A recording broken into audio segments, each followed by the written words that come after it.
Dear student, आज हम BSc part third paper 2 का साइटोलॉजी में structure and function of vacuoles के बारे में डिटेल में स्टडी करेंगे। वैक्यूल्स क्या होती हैं? Vacuole present in the center of parenchymal cells of plant. Vacuoles जिनको हम धानी कहते हैं, ये पादपों में मृदुकी कोशिकाओं की केंद्रीय स्थान में प्रेजेंट होती हैं और इनका काम कोशिका की स्थिरता को नियंत्रित करना होता है, स्थिति को नियंत्रित करना होता है। और ये विभाजित कोशिकाओं में भी पाई जाती है, मैग्नेटिक सेल्स में भी मिलती हैं। और धानी जो होती है वो एक स्पेशल सेल मेम्ब्रेन से कवर्ड रहती है, जिसको हम टोनोप्लास्ट कहते हैं। यानी वैक्यूल की स्पेशल मेम्ब्रेन जो होती है, vacuole surrounded by the membrane tonoplast, है ना। वैक्यूल टोनोप्लास्ट से कला से आवृत्त रहती है। और इसका काम क्या है? इसका काम न्यूट्रिएंट को स्टोर करना, आवश्यक पोषक तत्वों को और अपशिष्ट पदार्थों को संग्रहित करने का काम होता है। धानियाँ अलग अलग प्रकार की हो सकती हैं और इस प्रकार से हर कोशिका में इनमें वेरिएशंस मिलते हैं, इनके आकार में, इनकी संख्या में, ये किस कोशिका में उपस्थित होती है और उनमें भरे हुए पदार्थों के आधार पर भी। तो किस प्रकार का उसके अंदर वेस्ट या न्यूट्रिएंट है, या उसका शेप क्या है, या उसका नंबर क्या है, उस कोशिका में उस कोशिका पर डिपेंड करता है जिसमें वो उपस्थित रहती है। तो वैक्यूल जो है, इसका मेनली ये कोशिका की मृदुकी कोशिकाओं के अंदर सेंटर में प्रेजेंट होती है और इसका मुख्य कार्य स्थिरता को नियंत्रित करना, कोशिका की टर्जिडिटी को नियंत्रित करना होता है। और दूसरा, जब हम इसका स्ट्रक्चर ऑफ वैक्यूल की बात करते हैं, तो प्रत्येक धानी होती है छोटे प्रकार की, जैसे हमने डायग्राम में दिख रहा है। तो ये जो छोटी छोटी सी जो है, ये पूरा गोला आकार की जो रचना दिख रही है ग्रीन कवर्ड होती है, से ये जो रचना जो है, ये वैक्यूल्स कहलाती है। और इनके बीच अंदर जो है वो सेल भरा रहता है। विभाजित कोशिकाओं की छोटी छोटी धानियां मिलकर मृदुकी कोशिकाओं के केंद्रीय स्थान पर बड़ी धानी का निर्माण करती है। मतलब छोटी छोटी धानियां जब मिल जाती हैं, तब ये ही बड़ी धानी का निर्माण करती है। ये कोशिका के लगभग 30% भाग में उपस्थित होती है और आवश्यकता अनुसार ये इसकी परसेंटेज 5 to 90% भी हो सकती है। धानी के अंदर जो है वो क्या भरा हुआ है? सेल भरा होता है। तो सेल ये कोशिका झिल्ली द्वारा आवृत रहती है, जिससे धानी को हम, और जो इसकी जो धानी जो है, मतलब सेल तो इसके अंदर होगा और इसकी बाहर की वॉल जो होगी वो टोनोप्लास्ट कहलाएगी। और इसके ये टेनोप्लास्ट जो है वो इकाई कला के रूप में व्यवस्थित होती है। और ये धानी झिल्ली विभेदी, मतलब ये परमेबल मेम्ब्रेन है, केवल परमेबल है। विभेदी के मतलब ये केवल उन सेलेक्टेड पार्टिकल्स को ही कोशिका के इस वैक्यूल के अंदर आने देती है।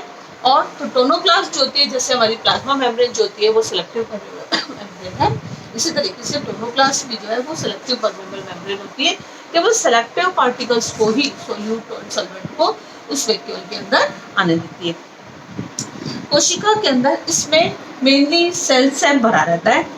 रिक्तिका में भरे हुए पदार्थ को सेल कहते हैं। और इन सेल्स के अंदर क्या होगा? Carbohydrates, mineral nutrients, carbonic acids, amino acids, protein and fat इसके अंदर प्रेजेंट होते हैं। ऑलिगोसैकेराइड्स है, रबर लाइक सब्सटेंस है, टेनिन है, एंथोसाइनिन है, फ्लेवोनॉइड्स आदि इसमें प्रेजेंट होते हैं। तो हम इन सेल के अंदर जो उपस्थित जो पदार्थ हैं, इनके बारे में एक एक करके डिटेल में स्टडी करेंगे। फर्स्ट है कार्बोहाइड्रेट। कार्बोहाइड्रेट कई प्रकार की जो वैक्यूल्स जो हैं, उनमें कई प्रकार की शुगर को देखा गया है। ये मेनली शुगर जो कि ग्लूकोज है, फ्रक्टोज है, sucrose, maltose, pentosans, dextrin, inulin, glycosides, pectin होती है। और जिनमें से मेन जो शुगर है वो ग्लूकोज, सुक्रोज एंड फ्रक्टोज होती है। सुक्रोज गन्ने के तने में पाई जाती है और चुकंदर की कोशिकाओं की दाने में भी मिलता है। तो सुक्रोज यानी गन्ने के अंदर गन्ने का जो तना होता है और चुकंदर की कोशिकाएं जो होती हैं, उनके अंदर सुक्रोज पाया जाता है। Inulin mainly polysaccharide dahlia plant जो है उसके ट्यूबर में पाया जाता है। और म्यूसिडिलियस कंपाउंड जो होते हैं वो सारे जो मांसालोद्भिद जो होते हैं सकुलेंट प्लांट हैं उनके अंदर, जैसे प्याज में और बल्बस धानी में पाई जाती है। धानी जो वैक्यूल्स होती है म्यूसिलेजिनस पदार्थ के रूप में भी, श्लेष्मा जो है वो म्यूसिलेजिनस पदार्थ के रूप में उपस्थित होती है। तो कार्बोहाइड्रेट्स में मेन ग्लूकोज और सुक्रोज प्रेजेंट होता है। नेक्स्ट है इसमें मिनरल न्यूट्रिएंट्स भी होते हैं। मिनरल में सल्फेट, नाइट्रेट, क्लोराइड, फॉस्फेट आदि सॉल्ट भी इसमें मिलते हैं, जो डिग्रेडेशन द्वारा अकार्बनिक आयन हमेशा धानी में उपस्थित रहते हैं। इसके कारण मतलब इनका डिग्रेडेशन हो जाता है तो ये आयंस के रूप में प्रेजेंट होते हैं। नेक्स्ट होता है कार्बोनिक एसिड्स। धानी में कई प्रकार के एसिड्स होते हैं, जैसे मैलिक एसिड है और आपके सिट्रिक एसिड है, टार्टिक एसिड होता है, ऑक्सैलिक एसिड इत्यादि उपस्थित होते हैं। विभिन्न प्रकार के जो ये एसिड्स जो हैं कार्बनिक अम्ल जो होते हैं कोशिका रस में उपस्थित होने के कारण उस धानी का पीएच जो होता है वो कम हो जाता है। धानियों में कुछ इंटरमीडिएट पदार्थ भी अस्थायी तौर पर कुछ समय के लिए सिट्रिक एसिड मेटाबॉलिज्म चक्र से अलग होकर धानी में आ जाते हैं। इनकी अधिकता से पीएच और भी कम हो जाती है। कुछ कार्बनिक अम्ल जो होते हैं अधिक मात्रा में कंसंट्रेट हो जाने के कारण यहाँ पर क्रिस्टलाइजेशन उनका हो जाता है, और ये क्रिस्टलाइजेशन कैटायन जैसे कि कैल्शियम की मौजूदगी द्वारा होता है, जैसे इसलिए इसको कैल्शियम ऑक्सलेट के क्रिस्टल्स जो होते हैं कई प्लांट्स में जो मिलते हैं। अमीनो एसिड्स भी इन सेल सेप में मिलता है। अमीनो एसिड्स की तीव्र अभिज्ञता भी कोशिका को मदद करती है एसेस करने के लिए। अमीनो अम्ल की तीव्र एसेस में कोशिका की मदद करते हैं, तो यानी अमीनो एसिड्स को भी सेल सेप में रिपोर्ट किया गया। प्रोटीन्स जैसे ग्रासेस एंड लेग्यूमिनस प्लांट होते हैं उनके अंदर प्रोटीन युक्त धानियां पाई जाती हैं, यानी ग्रास में और लेग्यूमिनस प्लांट के अंदर इन लेयर को जो प्रोटीनस लेयर जो होती है उसको एल्यूमिनम लेयर कहते हैं। इस प्रकार से एल्यूमिनम ग्रेन्स प्रोटीन युक्त धानियां होती हैं जिनमें पदार्थों की जाति के अनुसार, जैसे स्पीशी प्लांट स्पीशी के अनुसार विशेष प्रकार के प्रोटीन उसमें स्टोर रहते हैं। जैसे विसिया फाबा है, उसके कॉटिलेडन्स में ग्लाइसिलीन प्रेजेंट होती है। सोयाबीन पादप की कोशिका में कुल प्रोटीन का 70% भाग जो होता है वो धानी में उपस्थित होता है। रिसिनस क्यूमिनस जैसे अरंड प्लांट है, उसके भ्रूणकोश में प्रोटीन क्रिस्टल्स के रूप में मिलते हैं। हेविया ब्राजिलियंसिस है, पेपरवेरेसी आदि में लैटेक्स युक्त कोशिकाओं के अंदर कुछ विशिष्ट छोटी छोटी धानियां होती हैं जिनमें विभिन्न प्रकार के एंजाइम्स भी मिलते हैं, जैसे हाइड्रोलाइजेस, प्रोटीजेस, एस्ट्रेजेस, एक्सोपेप्टिडेस आदि। शैवाल, नाइट्रेला की जाइंट जो सेल्स होती हैं वो को हम नाइट्रोजन पंप कहते हैं, क्योंकि धानी की टोनोप्लास्ट कोशिकाओं के साइटोसेल में नाइट्रोजन की कम सांद्रता को वो रेगुलेट करती है। यानी ये हो गया कि नाइट्रेला जो शैवाल नाइट्रेला जो एल्गी जो नाइट्रेला है उसकी जाइंट सेल को नाइट्रोजन पंप कहते हैं। क्यों कहते हैं? क्योंकि उसकी धानी की टोनोप्लास्ट कोशिकाओं के साइटोसेल में सोडियम आयन की कम सांद्रता को वो रेगुलेट करती है। इस प्रकार से सेल सेप में फैट भी उपस्थित होता है, और ये फैट जो है इन फैट्स में लिपिड लेयर, ये जो कोशिकाओं की धानी जो होती है वो लिपिड लेयर से भी आवृत्त रहती है। उसमें ऑयल कंटेनिंग ग्रेन्यूल्स स्फीरियोसोम्स कहलाते हैं। जैसे ऐसे ग्रेन्यूल्स जो ऑयल को स्टोर कर रहे हैं वो स्फीरियोसोम कहलाएंगे।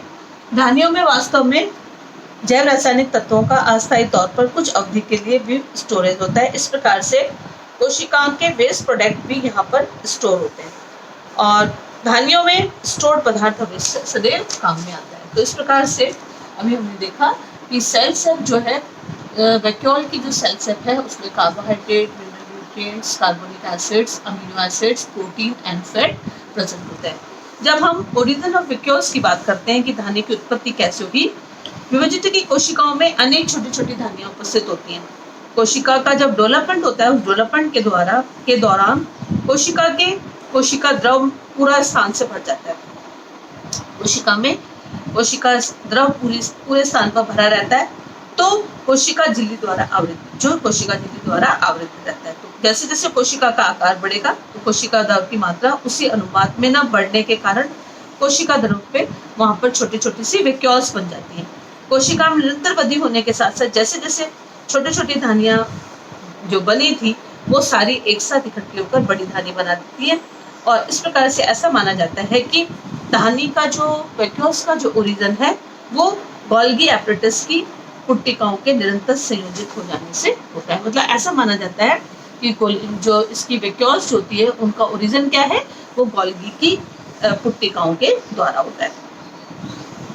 जब हम वैक्यूल्स की फंक्शंस की बात करते हैं तो इनका वैक्यूल जो होती है धानी के मुख्य कार्य ये होते हैं: control of osmotic pressure, nitrogen pump, act of lysosome, carbon dioxide deport करने का काम करते हैं, quick access of amino acids, degradation of enzymes का काम करेगा, होमोस्टेटिक फंक्शन भी काम करते हैं, और control of polymers. In functions को हम डिटेल में स्टडी करेंगे। फर्स्ट है कंट्रोल ऑफ ऑस्मैटिक प्रेशर, परासनी दाब नियंत्रण। अभी हमने जब इसमें पहले से पढ़ा था कि जो धानियां हैं उनका काम टर्जिडिटी को मेंटेन करना होता है। तो परासनी दाब नियंत्रण उसी के साथ से होता है कि धानियां कोशिका में ऑस्मोटिक प्रेशर को भी मेंटेन करती है। हाई ऑस्मोटिक प्रेशर को मेंटेन करने का काम धानियों का होता है, क्योंकि इसके अंदर क्या है, अंदर जो सॉल्ट भरे हुए हैं तो इससे उनके अंदर वाली जो कंसंट्रेशन होगी बाहर से ज़्यादा हो जाएगी, तो ऑस्मोटिक कंसंट्रेशन को, हाई ओपी को मेंटेन करती है। नेक्स्ट है नाइट्रोजन पंप। नाइट्रोजन पंप में धानी कोशिकाओं को सदैव नाइट्रोजन उपलब्ध कराती है। इस प्रकार ये नाइट्रोजन के उपलब्ध भंडार भी कहलाते हैं। मतलब धानी का काम कोशिका को नाइट्रोजन प्रोवाइड करना होता है। थर्ड फंक्शन है act of lysosome. Act of lysosome में जैसे हेविया ब्राजिलियंसिस की हम बात करें, पेकोरेसी के अंदर बात करें, तो ये लेटेक्स प्लांट है। लेटेक्स युक्त कोशिकाओं में छोटे छोटे धानियां लाइसोसोम का काम करती हैं, और लाइसोसोम है तो यानी उनके अंदर जो डिग्रेडिंग जो एंजाइम्स होंगे, जैसे हाइड्रोलिसेस, प्रोटीएजेस, एक्सोपाइप्रेडेज, न्यूक्लियसेस, एस्टेज इत्यादि, ये क्या करते हैं, ये सब लाइसोसोम का काम करते हैं। ये कोशिका में प्रोटीन के टर्नओवर के लिए जिम्मेदार रहते हैं और इनकी दर को भी नियंत्रित करने का काम करते हैं। तो धानियों का काम एज अ लाइसोसोम हो गया, तो इसलिए फंक्शन हो गया act of lysosome. Carbon dioxide depot, कैसुलेसी जातियां जो स्पीशीज जो है उनमें कार्बनिक अम्ल के एनाइन जैसे कि मैलेट रात में एकत्रित होकर कैसुलेशन CAM मेटाबॉलिज्म में या कैसुलिन एसिड मेटाबॉलिज्म में भाग लेते हैं। तो कार्बन डाइऑक्साइड डिपोर्ट करने का भी काम वैक्यूल्स का होता है। नेक्स्ट है धानी। ये जो इसमें धानी जो है कार्बन डाइऑक्साइड CO2 के डिपोर्ट की भांति कार्य करता है, जिससे ये कार्बोक्सिलेटेड हो जाती है और कार्बन डाइऑक्साइड टूटकर प्रोटीन सिंथेसिस में कैल्विन चक्र के द्वारा फिक्स हो जाती है और वो कार्बोहाइड्रेट में फिक्स होती है। नेक्स्ट है quick access of amino acids. धानी अमीनो अम्ल की तीव्र अभिगम्यता को में मदद करती है। ये कोशिका रस में संचित विभिन्न प्रकार के अमीनो अम्लों भी उपलब्ध कराती है। डिग्रेडेशन ऑफ एंजाइम्स में कुछ एंजाइम धानियों में ही डिग्रीगेट हो जाते हैं, जिनका निम्नीकरण हो जाता है। नेक्स्ट है समस्थापन कार्य। कुछ धानियां जो हैं उनका काम, जब भी वातावरण में pH कम हो जाता है तो H आयन सोडियम कोशिका द्रव में पहुंचने लगते हैं तथा कोशिका pH नियंत्रित करने के लिए फिर H आयन को धानी में स्थानांतरित कर देती है। इस प्रकार से pH के नियंत्रण में भी जो है धानी का मुख्य काम होता है। Polymer control of polymers, Dhani polymer जैसे पॉलीफॉस्फेट आदि का ब्रेकिंग डाउन और फिर उनका पुनः सिंथेसिस करने का भी काम करती है। तो पॉलीमर्स को जो आपके बहुलक जो है उनको पॉलीफॉस्फेट जैसे है तो उसका ब्रेक डाउन भी करेगी और उसका फिर सिंथेसिस करने का भी काम करती है। तो फिर इस प्रकार से ये सब कार्य जो होते हैं वो वैक्यूल के होते हैं। तो आज हमने structure and function of vacuoles के बारे में डिटेल में स्टडी करी। Thank you.